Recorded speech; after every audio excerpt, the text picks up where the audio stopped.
Hola, soy Janice Zimmerman de Houston, Texas. Y para esta presentación vamos a hablar de los síndromes de trombocitopenias en el COVID-19. No tengo conflictos de interés a declarar en cuanto a este tema. Entonces, hay tres síndromes de trombocitopenias trombóticas que se asocian con el COVID-19 que quiero hablar con ustedes. El primero, lo conocen muy bien, es la trombocitopenia inducida por heparina. El segundo es menos, probablemente no lo conozcan tanto, se llama la trombocitopenia inducida por heparina autoinmune o trombocitopenia espontánea. Es, eh, es un nombre bastante largo, luego les voy a sugerir un nombre un poco más práctico. Y el síndrome más reciente, que seguramente ya conocen, es la trombocitopenia trombótica inducida por la vacuna. Ahora, todos estos síndromes probablemente se caracterizan mejor por un nombre un poco distinto, y eso sería una trombocitopenia trombótica inmune mediada por factor plaquetario 4, FP4. Todas son inmunes. ¿Por qué? Porque se produce un anticuerpo y el factor más importante en la fisiopatología es realmente el FP4, que es un punto común en todos estos síndromes. Entonces, vamos a describir estos síndromes, su fisiopatología, y después hablaremos sobre las pruebas que podemos realizar para estos síndromes y luego hablaremos de cómo se pueden manejar. Entonces, empezaremos con la trombocitopenia inducida por heparina. Como ustedes saben, ocurre después de la exposición a todas las formas de la heparina, la fraccionada o no fraccionada o de bajo peso molecular. Da igual. Sigue una evolución típica. Clásicamente, la trombocitopenia se presenta en 5 a 10 días después de la primera exposición a heparina y la mediana de aparición es a los 6 días. Ahora, si es que ha habido una exposición previa en los últimos 3 meses, esto es especialmente cierto. Al día 8, el conteo de plaquetas se reduce a 50% de su valor o incluso más comparado con su nivel basal. Y en esos pacientes que desarrollan trombosis, pues la trombosis ocurre más o menos en una mediana de 10 días después de la exposición a la heparina. Ahora, la trombocitopenia en este síndrome típicamente es moderada. El valor medio es de 40.000 plaquetas por milímetro cúbico. Y hay que decirlo, también ocurre que hay mediciones de 10.000, incluso 2.000 plaquetas en algunos casos, aunque esto es más raro. Ahora, el mecanismo importante de entender aquí en estos síndromes es lo que hablamos de la heparina. Ahora, la heparina es una molécula cargada negativamente y se une al factor plaquetario 4, ¿sí? Y este es una molécula cargada positivamente. Entonces, en conjunto, forman este enlace electrostático. Es un complejo molecular. Y esta ligadura de la heparina cambia la conformación de la plaqueta y del FP4, de manera que expone sitios que usualmente no están expuestos. Lo que ocurre entonces es que se desarrolla un anticuerpo que corresponde a este complejo heparina FP4. Aquí hemos mostrado una IgG, ¿sí? Pero puede ser otro tipo de anticuerpo también. Y el siguiente paso es que este anticuerpo, este complejo heparina FP4 anticuerpo, genera varios otros complejos en la superficie de la plaqueta. Y pues hay entrecruzamiento, hay una asociación, una ligadura eh, entrecruzada que pues acumula estos complejos en la superficie. Y cuando ocurre este entrecruzamiento, pues existe una activación de estas plaquetas. Se generan unas micropartículas procoagulantes, se puede inducir apoptosis o en general pueden ser solamente eliminadas en el vaso. De manera que esta activación de las plaquetas a través de estos complejos autoinmunes, pues esto terminará activando monocitos a las células endoteliales y después los neutrófilos, de manera que habrá una amplificación del estado de hipercoagulabilidad del paciente. Ahora, estos anticuerpos son bastante singulares. No hay una secuencia típica de producción de estos anticuerpos que empiece con las IgM y luego que llega finalmente a la IgG, sino que la IgG está presente desde el primer momento. E incluso es posible que una exposición anterior endógena puede llevar a la creación de estos anticuerpos. Y pues todas estas creaciones de antibióticos, de anticuerpos, perdón, se asocian con una trombocitopenia inducida por el uso de heparina. Ahora, esta trombocitopenia inducida por heparina en el COVID-19 es particular. Los pacientes con COVID-19 frecuentemente reciben heparina y a menudo tienen trombocitopenia. También existen reportes de que hasta 12% de estos pacientes, de hecho, tienen anticuerpos con este complejo heparina factor plaquetario 4. Hay varios reportes de casos de COVID-19 con esta trombocitopenia que realmente no documentan una exposición previa a la heparina. Y hay problemas en la literatura, con los reportes en la literatura, porque se han utilizado criterios diagnósticos distintos para diagnosticarlas, sea por criterios clínicos o la presencia de anticuerpos. Y pues, con frecuencia, la mayoría de estos reportes, de hecho, no hacen una prueba de activación de plaquetas. Yo considero que estas trombocitopenias inducidas por heparina en pacientes COVID, de hecho, tiene más que ver con el mecanismo autoinmune o espontánea. Y básicamente es un síndrome que ocurre sin previa exposición a la heparina. Yo diría que un mejor nombre para este síndrome es la trombocitopenia trombótica idiopática. Deje por fuera la heparina, porque realmente la heparina no tiene una acción directa sobre este síndrome. Y pues el síndrome es un poco distinto porque la trombosis con frecuencia es el primer síntoma que provoca esta búsqueda, esta investigación en trombocitopenia. También muestra una mayor incidencia de trombosis y pues esta suele ser una trombosis inusual, como por ejemplo trombosis mesentérica e incluso trombosis del seno venoso sinusal. Ahora, este síndrome ocurre sobre todo en dos entornos, en el entorno quirúrgico, sobre todo en cirugía ortopédica, y esto sobre todo ocurre en reemplazos de rodillas y en pacientes que se someten a cirugías cardíacas. Y en el otro entorno es el entorno médico. Esto ocurre en pacientes con infección. Aquí es donde probablemente el caso de COVID, los casos de COVID-19 aparecen con más frecuencia. Entonces, ¿cuál es el mecanismo que podemos utilizar para evitar esto? Pues básicamente es posible que otro polianión eventualmente se une al factor plaquetario 4 u otra molécula cargada negativamente. Y en lugar de tener este complejo heparina FP4, tendremos este complejo distinto, ¿sí? Y entonces se producirá un anticuerpo en contra de eso, formando un complejo inmune que pues sabemos que terminará por activar las plaquetas. Ahora, ¿qué aniones endógenos podrían ser? Podrían ser los glicosaminglicanos, por ejemplo, que podrían ser liberados durante la cirugía, y como por ejemplo el condroitin sulfato, que es algo que se suelta en la cirugía de reemplazo de rodillas. Pero también puede haber moléculas celulares moléculas que pueden ser liberadas por células endoteliales en la presencia de infección. Podría ser un lipopolisacárido, moléculas de ARN o de ADN, que de nuevo esto es algo que ocurre con síndromes infecciosos.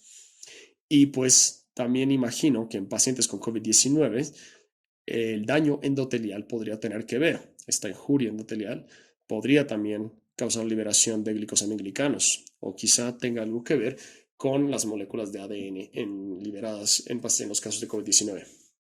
Entonces, el síndrome más nuevo es la trombocitopenia trombótica por la vacuna. Y pues, de nuevo, como sabemos, esta es una vacuna que genera este síndrome típicamente antes de los últimos 30 días después de recibir la vacuna. La trombocitopenia es generalmente moderada o severa, ¿sí? Entonces, de nuevo, generalmente es moderada, pero sí se observa trombosis arterial y venosa. Y como sabemos, estas son bastante inusuales y a menudo cuando se muestran tienen que ver con una trombosis del seno venoso sagital o la vena esplácnica. Entonces, hablaremos un poco más sobre los procedimientos para hacer las pruebas de este síndrome. Hay otras características interesantes sobre este síndrome de trombocitopenia inducida por vacuna. En la mayoría de los pacientes veremos un dímer D elevado y un número importante de estos pacientes también tendrán parámetros positivos de coágulos intravasculares diseminadas. A menudo el fibrinógeno puede ser bajo y en algunos casos es normal. Notaron algunas similitudes también con la trombocitopenia y trombótica idiopática. Ambas son trombosis inusuales y ambos muestran una alta incidencia de trombosis. Todavía no conocemos el estímulo que inicia esta respuesta inmune en cuanto a este síndrome inducido por vacunas. Hay investigaciones activas buscando las partículas de adenovirus, las proteínas espiga o algunas de las combinaciones de estas sustancias o su combinación con sustancias endógenas que puedan generar un estímulo para esta respuesta inmune. Entonces, en cuanto al diagnóstico, se requiere una evaluación. Como sabemos, el primer paso es evaluar la probabilidad de desarrollar trombocitopenia inducida por heparina con un sistema de puntuación.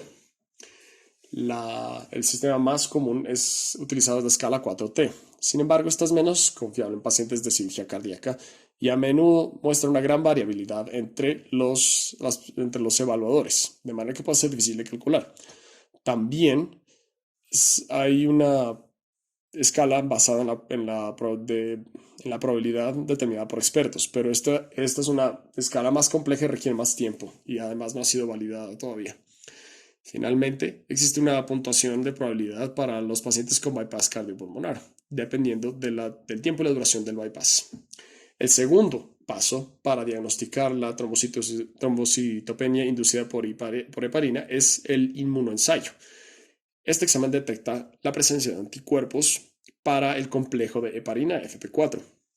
Ahora, existen dos tipos y aquí es donde realmente tenemos que comunicarnos bien con laboratorios y conocer qué tipo de pruebas se realizan. Existe el examen poliespecífico que muestra todos los tipos de anticuerpos o hay uno más específico que busca solamente la inmunoglobulina G y esta probablemente será mucho más específica. Ahora, en este caso, los anticuerpos del paciente se unen, ya sea al IgG o en algunos casos la IgG se une al complejo heparina FP4 o a veces al sulfonato de polivinilo y entonces, por favor, se debe revisar la densidad óptica más alta, pues además entre más alta sea esta, más alta será la presencia de anticuerpos y esto a menudo se correlaciona más con la funcionalidad. De manera que si es que supera el valor de la positividad, será bastante más sensible. Y hay que considerar también que, aunque esta prueba es muy sensible, es poco específica. Hasta 60% de los pacientes que han tenido una cirugía cardíaca pueden ser positivos. Y en el caso de pacientes con COVID-19 también pueden ser positivos y ser un falso positivo. También existen los inmunoensayos rápidos, que son bastante útiles y hay muchas presentaciones. Pero hay que considerar si es que este realmente es el tipo de ensayo que se hace en su laboratorio, porque esto de nuevo es algo que puede contraponerse contra el síndrome de la vacuna. Ahora, las pruebas funcionales diagnósticas son realmente muy útiles. Esto nos permite ahora la habilidad de los anticuerpos de inducir la activación plaquetaria dependiente de la heparina, de manera que reporta una alta sensibilidad y una alta especificidad. El problema es que este tipo de pruebas es más costoso y no está disponible en todas partes, de manera que puede que no lo tenga disponible en su institución. Hay dos tipos de estas pruebas, la prueba de liberación de serotoninas y la prueba inducida por liberación de la heparina. Los pasos de estos ensayos para poder entender lo que hacemos en detalle son los siguientes. Entonces, primero se realizan las plaquetas etiquetadas con serotonina con carbono 14 incubadas con suero del paciente y se utilizan dos concentraciones de heparinas, una que representa la exposición y otra que representa la dosis terapéutica, entonces una dosis baja y una dosis alta, y se hace una prueba para anticuerpos que activan plaquetas, de manera que se realiza la liberación de serotonina con una baja concentración de heparina y entonces la liberación de serotonina, de heparina, será inhibida por la alta dosis que hemos puesto. De manera que aquí no se utiliza un isótopo, pero se toma el plasma del paciente y se utilizan esas plaquetas y se realiza esa prueba en presencia de heparina a dosis bajas. Y pues también se hace la misma prueba pero en ausencia de la heparina. Una prueba positiva quiere decir que tenemos agregación plaquetaria con la heparina, pero también tenemos que observar que no hay agregación si es que no se da heparina. Ahora, ¿qué decimos del síndrome de trombocitopenia trombótica idiopática, la que no tiene que ver con la generación de anticuerpos? Esta es bastante más difícil. Los inmunoensayos ELISAs para la inmunoglobulina G generalmente van a ser positivos, pero, y esto no es un paso tradicional, se puede inhibir esa reacción con la adición de heparina. Lo que ocurre ahí es que el anticuerpo se va a unir a una plaqueta activada por heparina y no va a encontrar al anticuerpo específico. De manera que las pruebas funcionales diagnósticas generalmente darán un resultado positivo cuando se está utilizando heparina. Pero la clave aquí es que si usted está considerando este síndrome, la prueba debe realizarse sin heparina. De manera que si hay unos resultados positivos sin heparina, eso sí sugiere que usted tiene una activación de plaquetas independiente de la heparina. Y eso es consistente con estos síndromes idiopáticos. Ahora, ¿cómo nos va con estas pruebas en el COVID-19? Bueno, pues cuando nos revisamos la literatura, muchos de estos reportes muestran que los inmunensayos ELISA son positivos, aunque incluso algunos se han mostrado negativos. Pero, de nuevo, frecuentemente no se procede a realizar una prueba funcional para activación de plaquetas. Aquellas que sí necesitan una prueba de liberación de serotonina generalmente no hacen la prueba sin heparina. Y esto para poder independientemente identificar la activación del anticuerpo en presencia de heparina. Ahora, por definición, este es uno de los criterios para el diagnóstico. ¿Sí? Necesitamos un inmunensayo ELISA positivo con activación de plaquetas en el complejo heparina FP4, pero identifica un anticuerpo diferente al síndrome anterior. De manera que aquí se identificará el anticuerpo contra heparina del ensayo anterior. Aquí tenemos el anticuerpo del síndrome inducido por vacuna y usted puede ver que se une a la misma área, ¿sí? Pero eso quiere decir que no es el mismo anticuerpo, ¿sí? Porque son mecanismos distintos. Ahora, algo que ocurre es que esto no es detectado a menudo por los inmunensayos rápidos, de manera que no puede ser utilizado para diagnosticar trombocitopenia inducida por vacuna. Entonces, ¿qué hacemos con estos pacientes cuando se hace prueba de función de plaquetas? Bueno, hay varios métodos que se pueden utilizar y se obtienen resultados variables asimismo. Se debe revisar la prueba para ver si es que se ha evaluado las plaquetas en presencia y en ausencia de la heparina. Y también se puede evaluar estos exámenes viendo el comportamiento sin la adición de la heparina o en heparina en dosis bajas. Y la idea es identificar un anticuerpo que funcione tanto en ausencia o en presencia de heparina. Entonces el manejo, por supuesto, prima la descontinuación de la heparina. Se debe dar anticoagulación inclusive si es que no hay trombosis. ¿Por qué? Por la alta incidencia de este síndrome. Y también se debe utilizar un anticoagulante alternativo. Mucho de esto tiene que ver con qué tenemos disponible en su institución al momento. Lo más comúnmente utilizado es el argatroban. ¿Sí? El fondaparinux no ha sido aprobado para este uso por la FDA. También se pueden utilizar anticoagulantes orales directos, aunque no ha sido aprobado este uso por la FDA. Y pues finalmente se ha utilizado sobre todo el rivaroxaban. Ahora, la warfarina se puede utilizar una vez que las plaquetas vuelvan a ser normales. Además, la duración de la anticoagulación depende de la presencia o no de trombosis. Si es que un paciente no tiene trombosis, entonces se debe anticoagular hasta que la cuenta plaquetaria se normalice. Y si es que sí hay trombosis, entonces se debe anticoagular hasta entre 3 y 6 meses. Se debe evitar la transfusión de plaquetas y solamente se debe utilizar en caso de hemorragias severas. También se debe evitar el uso de filtros de vena cava inferior, porque esto solamente va a empeorar la trombosis o creará trombosis en las extremidades más inferiores. Ahora, generalmente no habrá que hacer más, pero en algunos pacientes todavía, pues que se les ha realizado una cirugía de rodilla, por ejemplo, pueden tener consideraciones especiales. Entonces, lo que se ha descrito en trombocitopenia inducida por heparina es que se puede dar IgG intravenosa. Y esto va a encontrar el anticuerpo patológico, de manera que no pueda activar la plaqueta. Ahora, ya sea si usted lo considera o no, el uso de esta IgG intravenosa, pues, o quizás si tuviéramos una razón por la que no podemos darla, como por ejemplo que no hay disponibilidad, o en caso de que haya un empeoramiento clínico con con otros síntomas, se puede utilizar esta opción. Ahora, ¿qué podemos decir sobre los síndromes de trombocitopenia trombótica idiopática? Pues no, si es que no tiene cómo anticoagular a estos pacientes inmediatamente, se puede utilizar anticoagulantes alternos. No está claro si es que la heparina cumple un papel en la fisiopatología, pero la mayoría de las personas van a evitar la heparina porque pues hay una advertencia de seguridad y porque no queremos desarrollar anticuerpos inducidos por heparina.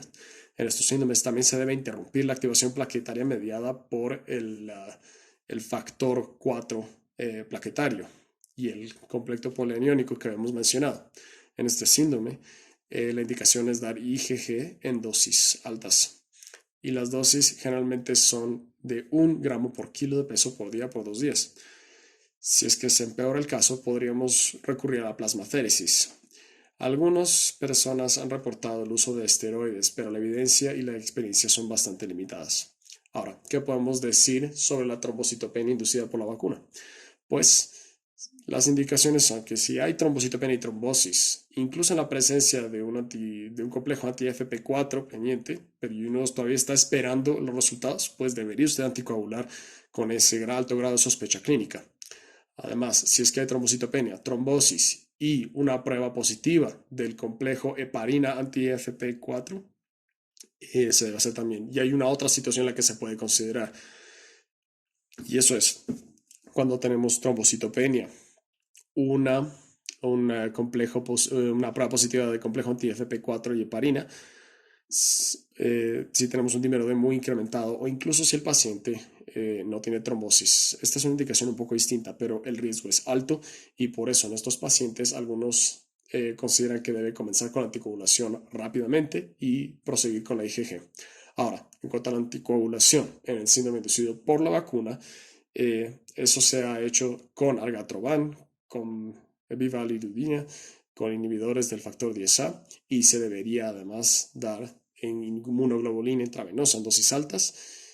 En casos refractarios o en casos difíciles se puede utilizar plasmaféresis, que se puede utilizar en conjunto con la IgG intravenosa. No se debe dar heparina, queremos evitarlo todo lo posible. Se debe evitar también la transfusión de plaquetas. Y finalmente, ¿cuál es el papel de los esteroides? Pues aún no está claro si es que los esteroides en combinación con la inmunoglobulina le dará un efecto adicional. Sin embargo, podría considerar los esteroides para reducir la producción de ese anticuerpo patológico cuando no se tiene acceso a IgG intravenosa o cuando no se puede hacer plasmaféresis. Entonces, quisiera yo dejarles con dos conceptos principales cuando estamos hablando de trombocitopenias trombóticas en pacientes con COVID-19. Primero, la trombocitopenia trombótica en pacientes con COVID-19 no siempre son causadas por la trombocitopenia inducida por heparina. Es necesario interpretar los resultados de las pruebas con mucho cuidado y pues reconocer que para diagnosticar el síndrome inducido por vaquinas o el síndrome idiopático puede necesitar pruebas adicionales, de manera que habrá que hablar con el hematopatólogo y con sus colegas. Todas las trombocitopenias trombóticas, sin embargo, requieren anticoagulación. Eso sí está claro en todos los casos. Y luego, para la trombocitopenia inducida por vacuna y la trombocitopenia idiopática, se debe dar inmunoglobulina intravenosa debido al alto riesgo de trombosis en estos eventos trombóticos muy severos y muy graves. Y también hay que considerar que hay que seguir leyendo la literatura porque el manejo de la trombocitopenia trombótica inducida por la vacuna sigue en desarrollo. Debemos recordar todo eso, mantengan la nariz y los oídos prestos y pues muchísimas gracias por su atención.